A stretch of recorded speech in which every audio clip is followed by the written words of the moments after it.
Season 2, Episode 1, we're back. The Downtown Dream 2.0, the basement, the Shawn team. Hey. Oh my gosh, dude. That was wonderful. We're back, baby. Yeah. We made it. Speaking of being back, not only are we back to Season 2, Episode 1 of the Not So Real Estate Podcast. Yes. We're also back from a Las Vegas real estate conference, convention. Yep. Consolidation. Yep. What's consolidation mean? Cult. Cult or cool? I've had someone say that real estate's a cult. Yeah, that's true. I've actually had multiple people tell me. Yeah, I would agree with that them. Real estate is a cult. There's a certain sector of real estate that I would say yes. I think so, too. Yeah. So, am I joining a cult or? Well, you are in a basement underground. It's completely dark and there's some bright lights on you. I don't know, Carson. What do you think? Maybe. Maybe. Never thought about it like that. Yeah, that's true. It's pretty dark anyway. Anywho. How'd you like it, Reese? Was that your first real estate conference? It was my very first. What was it? Why did we go? Yeah. What is it? It was Ryan Pineda's WealthCon conference. It was at the Mirage. Ryan Pineda is a... How do people feel about Ryan Pineda out there? I don't know. I'd love to get some feedback from people. It's all over the board. Yeah, it is. It is. I think the man's a genius. But you can't knock the genius of it, right? Yeah, he's an absolute genius. He's got his businesses down, and all of his businesses make money off each other. Like, he's able to convert one client to the next the business. Amazon model, man. Like, they go through all 8 of his businesses, like, to use, like... He refers his coaching students to his media department, and then he refers them to his True Books company that does the taxes. So he refers them to there. He has his coaching students bring him deals. Like, he's just got it down to a science. Brilliant. Anyway, he's a YouTuber and podcaster and Instagram influencer, real estate flipper, investor out of Las Vegas. Did he start in retail real estate, or was it? So, yeah, well... Was he an agent, or was he an investor? He started as a baseball player. He played baseball, and then a lot of cool people do. Yeah, he didn't make it as a baseball player. Which, as some people do too. That's me. I'm giving you laughs because I know I'm not going to say it on the podcast. Yeah, thank you.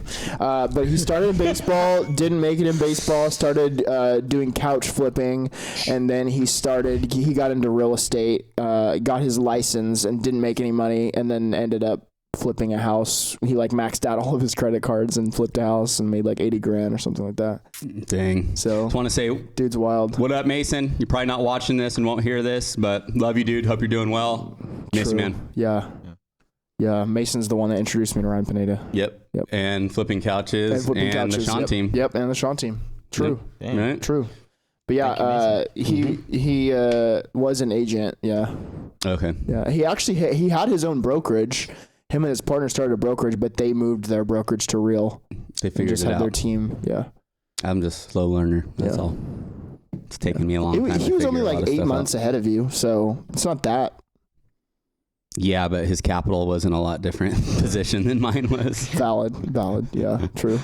Yeah. But yeah. It's when there's some really cool stories that are going to come out of this whenever we're... Yeah. Well, and I just want to say, too, Ryan, whenever you come on this podcast, because it's probably inevitable that you will, it's going to be cool. Yeah, it is. And I'm going to enjoy being on his as well. Mm-hmm. True. The Wealthy Way podcast, yeah. That's a good name. Yeah, it's a good one. The Wealthy Way. The Wealthy Way podcast. Even better if you made that a protein powder. That's smart. But it had gold flakes in it, like Goldschlager or something, you know.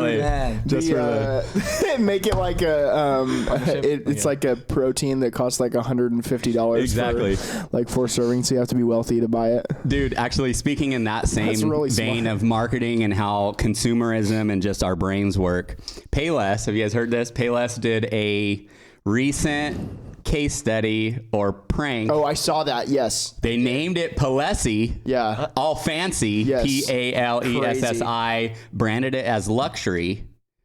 Sent in influencers and got them to pay $200,000, $400,000, $600,000 for shoes for less than that, less than 35. All of them were $35 or less. Stupid. That is insane. If that doesn't show you something. Yeah. Whoa. You know? Well, because I mean, if you really think about it, if you go, because you can go online and look at like clothing brands and like the different like finer material blanks. There's really maybe a $5-10 price gap between the like regular generic t-shirts that you might find at Target or a t-shirt that's sold as luxury brand. It's only probably $10 more expensive, but then you go to retail and it might be $50 more, $100 more, whatever. So that's pretty crazy. That same thing. As you guys know, we opened up a juicery back then, but actually, we may not know. We may not know. So you should probably tell us. I don't know. Oh, okay. When I was 18, just a quick story. When I was 18, got out of high school, was working at Nike. I got bored. We developed a business plan. We found an investor, and then we opened up a juicery. So that's a short story of it. But the cool thing is to talk about what you guys are talking about. We were deciding whether to go organic or not. And organic, a lot of that stuff is just bull crap because it's just a little sticker. If you have a little sticker, you can charge premium prices. Yeah. Gosh. So it would cost us $1.80 to make the juice. And we got the little sticker and we were selling every juice for like $9 and something. Gosh. But people were paying it and they're like, because it was like the cool thing or. Oh yeah. It's a fad. It was a fad. Yeah. It's hip. So fad. I don't know. And how much did you say the like acai fruit bowls were? Because those were crazy too, weren't they? Yeah, the acai bowls. Yeah. So that goes to show you next time you go to a juicery, just tell them you'd rather pay $4. It shows us that we're willing to pay a premium for something we think that people think are cool. So what I got is we're going to start a luxury t-shirt brand. Or juicery. I'm open to both. Why not? Yeah, it has to be both. We're just going to flip stuff from Payless. We're going to go purchase it for the prices, then market it as luxury. Lewis, all you were missing from your business plan was the clothing stores. Yeah, the clothing store paired with it. Yeah, that's developing the brand, you know? Yeah. True. Let's try it again. Acai Dees. Lol. That's a good one. Yeah. All right. Well, you know what I didn't do? What? Introductions, baby. Oh, true. Oh, yeah. We might be season 2, episode 1, but there might be some people where this is episode 1, season 1. Well, we don't know. Also, a brand new person that's never been on the podcast before. Oh, frick. What? Well, let's make some introductions. Let's go around and let's just see what noises I make after that. Probably weird ones. All right. You go first, buddy. My name's Blake Shawn, and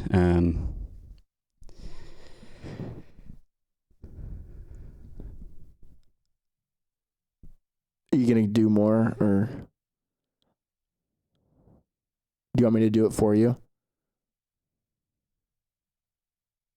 Hey everybody, my name's Blake Shawn here with the Not So Real Estate Podcast at the Downtown Dream 2.0. Who do we got on the show today? Reece, who are you? Where are you? My name is Reece on the Not So Real Estate Podcast in the Downtown Dream Basement 2.0.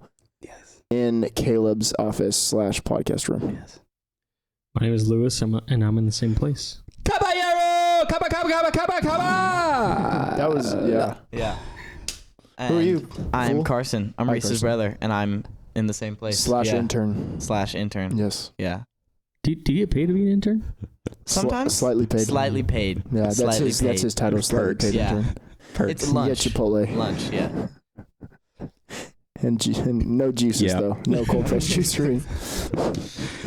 Well, what's cool about this episode, we're kicking it off. Obviously, you know, people have rode with us a lot of this podcast. It's a little bit of lifestyle, what's going on. Yep. It's a little bit of real estate, entrepreneurship, business. But at the end of the day, I think it's just talking about life.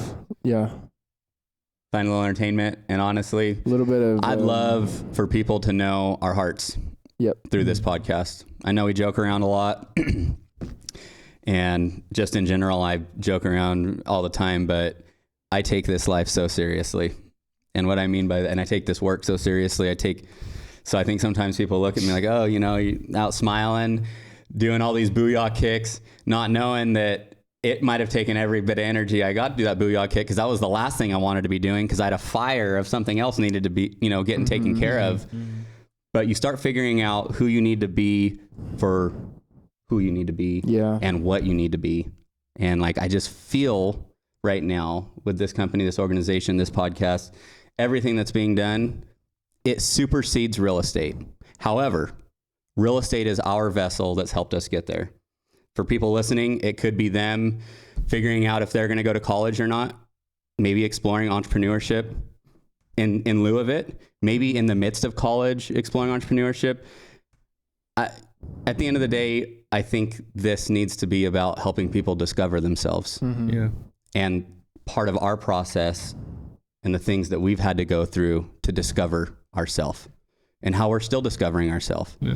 I'd love for us to be past tense, present tense, and future tense. I'd like to reflect on some things of the past so that people can glean and learn and teach. I'd like to be vulnerable enough for us to say how we're doing and be truthful about it and why that's the case. But then I'd like for us to be futuristic enough to know that God has great plans for each and every one of us. And his plans also include a bunch of other people. They get to be blessed by what we do. True. Amen. Yeah. So set that off, make it very clear. And I know it's still, there's some vagueness and ambiguity. Always the enunciations, you know, ambiguous. Yes. I want to say ambiguous instead of ambiguity. There it is. For some reason, that makes me think of like frogs. Like, because it reminds me of like amphibian. And also, oh, go ahead. No, I was just going to say, in addition to kind of laying out that platform, and we'll have some special guests and some different things, but this episode in particular. Yeah. Well, I was going to say we have a little bit of conspiracy theories too, because you're talking about all the stuff that we got going on. And I was going to add a little bit of conspiracy theories to that list of things that we talk about. And I'm so glad you did, Reese, because what's this episode on? Conspiracy theories. Oh, snap. Yeah. Oh. We're going off AWF. But what do you mean? We're a real estate company and we're going to talk about conspiracy theories and God? Yeah. What? Wild. Oh. Did you? And we're going to live? Have you seen Are we going to survive? Have you seen that guy? He's a comedian and he's like, so you think the government, who is in charge of all these kids, or all of its people, are just batting 1,000 and they never lie? Like, he was like, I'm not saying you need to believe in all conspiracy theories, but I'm a dad and I lie to my son all the time. So you're telling me that the government, who's a dad of however many billion people, never lies and they're just perfect. Never. That was funny. Yeah. Conspiracy number 1. Thanks, Reese. The United States is not a government. It is a corporation. Oh. Interesting. I don't know. Is that real? I'm in Maybe for that. is Blake just saying stuff? I'm unhinged. Yeah. You got to vet me. What if I don't know.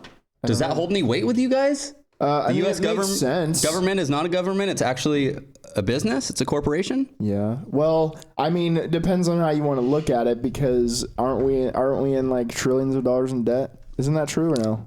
Of course it is. Is it a government but it's operated as a corporation for the people who run it?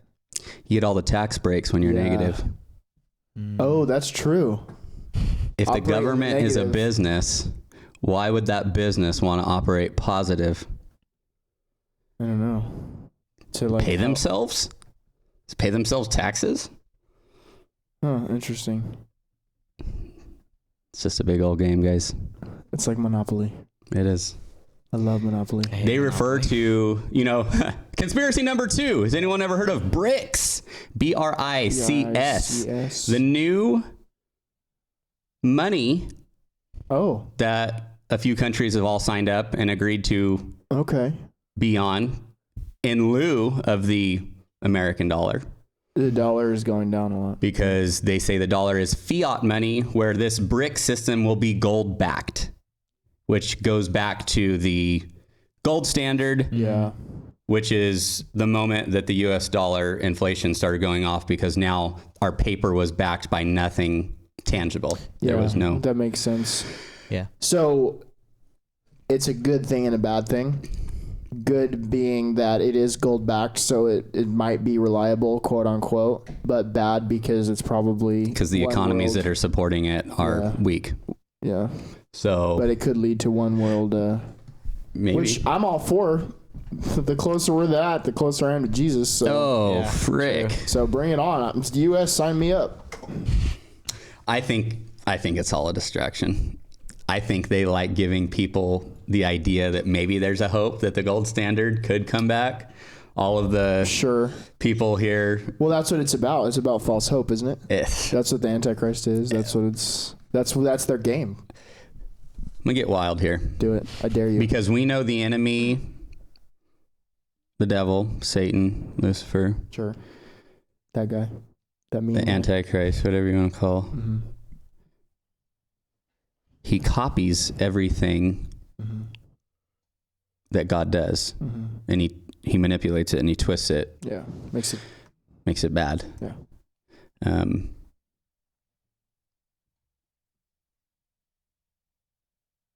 So we know that Father, Son, Holy Spirit. The enemy is so jealous, he himself is creating a Father, Son, Holy Spirit AI of himself. And I'm just curious, what can be everywhere at all times listening to us, processing AI and knowing things before we do? Yeah. I'm going to go off for a second. Can I go off for a second? Can I about this? Carson, can you go off? Go off. Yeah, go off. Okay. So here's what I think. So in Revelation, in the tribulation period, there's this whole, the great deception. So at the 3.5 years, halfway point of the tribulation, which is 7 years, right? 3.5, the Antichrist, who's the world leader of the one world government, is going to die. And he's going to get brought back to life by these signs and wonders that he's able to do. Now, I was going over this. We went over this with my grandpa a couple weeks ago because I was talking to him about some of these things that I'm all into right now. And I'm glad he entertains you. Oh, he does. He totally does. He's all in. Him. Now they don't like agree necessarily, but they like. And we can't expect a lot of people. That's where conspiracy theorists get wrong. It's not our job to make you believe me. Yeah, no, that's fine. Just remove that from yourself and just talk freely about it. Let's be curious. But anyway, so I was talking about, we were looking at the actual scripture, and I was like, I proposed the idea of what if it's not even a real miracle, and it's just some fake like deception of the AI that like uses things to deceive, because it said it was like the I can't remember what it was. Do you remember the magicians in Moses' court? Yes I do. Yep. Yeah. But what if it's not even like, all they do is mimic. All they can do is mimic. But the thing about this miracle in particular is he's bringing back to life. And the enemy can't do that. Yeah. He has no power over that. Yeah. So even with that example of the magicians in the Old Testament that were just copying, right? He can't bring him back to life. Right. Only God can do that. Correct. Right. So there's no way that but we also know it's called the Great Deception. Yeah, exactly. So that's what I'm getting at. Yeah. And it even warns us that there will be signs and wonders from heaven. It will look like it's coming from heaven. Yeah. But it's not. No. I mean, you see that thing in Brazil. Yeah. That picture of Jesus in the sky. That looked real. Yeah. Well, they have the ability to do holographic projections to the extent that you can be in the same room as it and you will not be able to identify it from an object that is not holographic. Yeah. Like you'll be looking at it and you'll be able to feel like you could it's like looking at that, like I can touch it. Like Drake. Yeah, Drake did that at his concert. There you go. He had a hologram, hand him a book. Yep. Crazy. I wonder what that book was. Masonic Bible, probably. Probably. Oh, frick. Hey, real quick, Caleb, flash the camera over to Lewis. Hey, Lewis. What's up? You've been pretty quiet over there, dude. Yeah. What's going on, man? Just listening. There's a lot going on. Yeah, and then the last part, what came to my mind was the that new sphere in Vegas, that eye that we saw. Oh yeah, it was pretty sketch. Yeah, the Vegas thing was a trip. How'd you guys feel seeing that eye? Creepy. Yeah, it's a trip, dude. Yeah. There's, I don't know what it's called, so people could look it up. But there's a big sphere in Vegas that the whole thing lights up, and it's an immersive experience that people get to, I guess, do. But from the outside, the trippiest one is when they have it be the moon or the eyeball, because it's just... Yeah. At one point they had it be Mars too. Yeah. And it's fake in the midst of real, but you could see how they can change all of our real stuff to just look fake like that. They're in the midst right now of changing our reality to be something, to look different, feel different, sound different, everything. Yeah. Wild. Yet they still expect us to come out here and freaking sell real estate and make money. What's wrong with them? Yeah, those hippies. How dare not that I can we also talk about, since we're in music, Juice WRLD's totally alive. Huh? Juice WRLD? Are you talking about how they have like so many songs that have come out? That dude, because an insane amount of songs came out after he died. Like an overwhelming. There's a lot. Yeah, same thing with Tupac. Yeah, I don't know. There's no way. It doesn't make any sense to me. And maybe there's a logical explanation. Why don't we just get this on? Are we filming? We're filming on 2 things. Okay, cool. Oh, free. Okay, great. So like, I don't have a lot of evidence on this as far as Helen Keller, but like he was making a crazy amount of money when he was making music. So why wouldn't he release everything he wrote when he wrote it? Like, I think there was a greater opportunity to make money to write songs, die, release them. That's what I think. At some point, I think people get the option. Yeah, I agree. Did you guys ever see that video? He recorded himself. He was going out on the beach and he said, "Okay, guys, I'm going to sell my soul. I'll let you know how it goes." Do you see that video? Tons of people do that. Yeah, there's a lot of. And there was it was a circle, people in a circle, and there was like fire going. Mm-hmm. And he videotaped him. He's walking down. He said, "I'm gonna go sell my soul. I'll let you guys know how it goes." Yeah, crazy. Did you ever see that? No, I didn't. And then, Then he died a couple weeks later. I think that's what really happened. I think he did actually die. I think it did happen that he did end up dying a couple weeks later. Well, but you're saying that he didn't. But I'm saying what's wild to me is I'm pretty sure they get a script. Oh, I believe it. Meaning, they know. He's probably living in Denver. They know what they're gonna do. An airport. And this is gonna get weird, and I'm gonna upset a lot of people right now. Do it, I dare you.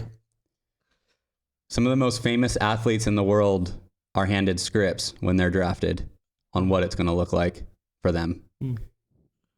Dude. There's too much money in professional sports and entertainment to not have some degree of control over the outcome. Bro.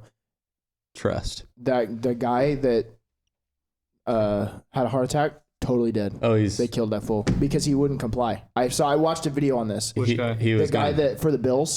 Damar Hamlin. Damar Hamlin. He's not. He came back. It ain't the same Damar Hamlin though. And he did all the symbolism. I was reading that he wouldn't comply with what he didn't want. They had a whole thing. It was a TikTok, and then he wouldn't comply with what they wanted him to do, so they killed him. Yeah, then his clone is what happened. What came back. Yep, Here we go. It gets even deeper.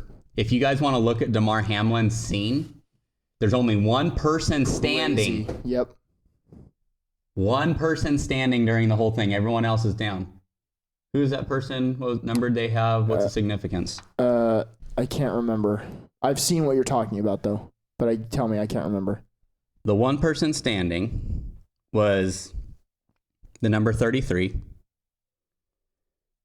And we know that a lot of Freemasonry symbolism has to do with that. The 33 and all of the when big things happen, there are symbols that they have to put in there. Yeah. Because they believe in karmic retribution. Yeah. They have to tell you what they're doing, but it doesn't have to be in the way that you want it. Well, but they had to do it because I think that was in Out of Shadows. But they have to do it on such a large scale. That's why they created the TV. Correct. So they could have, because it's what is television? Television. Vision. Interesting. What would in towns back in the day, and I'm call them homesteads, but essentially in these smaller groups, there would be wizards or witches or whatever word you want to put there that would come together outside of the town and cast visions on the town. And so when the Bible talks about our war is not against flesh and blood, but against the principalities of evil in heavenly places, It's not about even those people that were casting these ugly visions and doing all of that stuff. It's about the principality that wants to cover areas and keep it under a dominion that has their control instead of God's. All of it comes down to control. Yeah. The enemy's mad that God has it and that he gave some to us. And what better way to do that than to have every home in the world have an object that they can tell, and then it goes deeper. After they get that, then they have to have an item on every single person that is on them at all times, but then get even crazier, attached to them at all times. So even if you leave your phone places, you're on you the whole time. Yeah. And then the most famous brand in the world is an apple that has a bite taken out of it. What? What was the eye thing that you sent me? That was talking about Apple, and then it was talking about how Siri backwards is iris, and like the eye. Because there's idol god worship, pagan worship going on for all sorts of gods right now. If we get into CERN and some really deep, heavy stuff with what's going on in the Middle East on the testing when they're colliding molecules at super high degrees, there's worship and rituals going on right now as we speak in this place where there's a 13-mile circle where they constantly are opening a portal into something that is outside of our dimension. Look into CERN, CERN. Look at what it is, what it does, what the purpose is, and then look into some of the symbolism that they have at the site itself. They literally are sacrificing things daily, the way the sun hits it and everything. And we go back to the pyramids, we go to everything else. The sun has so much to do with so much, but so do the shadows that it casts. This even brings me to you even look at things like Indiana Jones. When he in the first movie, when he plants the thing, it guides them, and then you see pictures of those kinds of things are real, and they put the sun, the window there in the exact spot that the sun needs to be. So yeah, that makes sense. You just hit on the next conspiracy theory. Energy is supposed to be free. Utilities are a scam. It's actually an act against humanity. Water, air, electric, everything we need can be generated without the fossil fuels we use to create it. Even the pyramids and everything that you look into historically, they operated on energy that they were able to harness and utilize outside of PG&E and these power plants and all of this stuff. They know and have the technology right now to run water vehicles or whatever electric vehicle. It's not new. Yeah, no. We're in a replication of history with a few people holding the cards to who gets to see and know when. The timing is too for everything. It is. Why is the timing so convenient, Reese? I don't know. It's just like it's just fun. Kind of ironic. Like I don't really have this crazy story to it, but just like it's just kind of interesting how things happen. Like now all of a sudden fossil fuels are bad, or all these stupid things that have been public opinion changes, right? Well, and then they think we're so stupid that they're going to be like, the United States is eliminating our carbon footprint by this much, but it's literally in another part of the world, so it doesn't even matter. Like I don't know if they're and more than so that, stupid or if does anyone know what it takes to make a battery? No, I don't. No. The components of a battery Duracell are in its minerals. So almost everything we use is derived naturally. Yeah. Everything. People are like, no, that's not. No, it is true. We just get our hands on it and package it up and do certain stuff and add and subtract. But the components that make a battery, and the battery is even necessary at the scale it would take for all these electric vehicles or for us to be off of fossil fuels, would require almost all of those deposits around the earth. So we're stealing the true natural resource to create something that we say is supposed to help save a natural resource. So I don't know if we could look it up. Actually, Carson, look this up for me. Look up what mineral components make up a battery. So what's really wild in all of this is we're hurting and damaging the earth more. Why don't you read it? All right. The most commonly used varieties are lithium cobalt, lithium manganese oxide, lithium iron phosphate, lithium nickel cobalt aluminum oxide, and lithium nickel manganese cobalt oxide. I don't know if that means more to you guys than it does. All things. I just think it's just stuff from chemistry class. I remember these are all the periodic things on the periodic table. You just add lithium to all of them. Yeah. Lyrical Royale, baby. Let's go. Lewis, you got yours ready? I would say everyone proceeds on their phone. I know, right? Did you have yours? Yeah, I have mine. Okay, well. What about you, Carson? Did you have yours too? I do. I have mine. Yeah, I'm ready. Someone else want to go first? No, you go.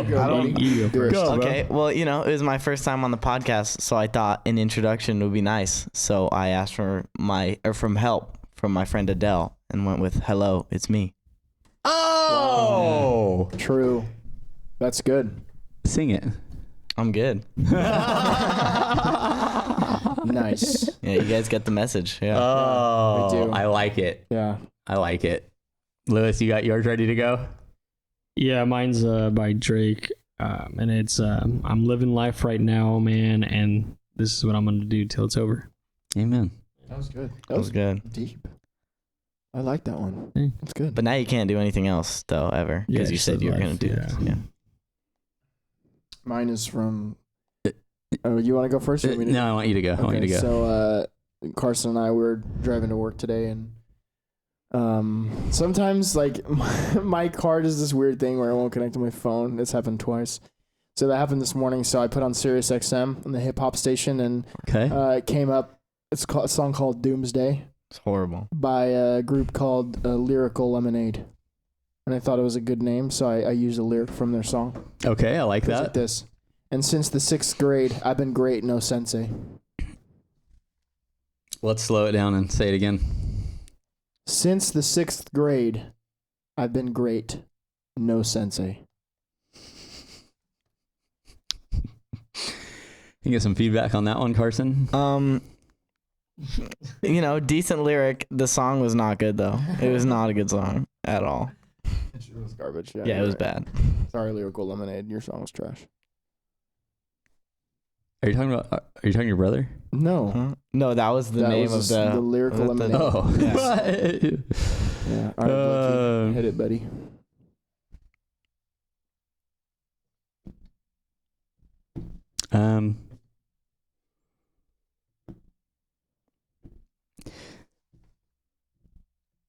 It's from DMX.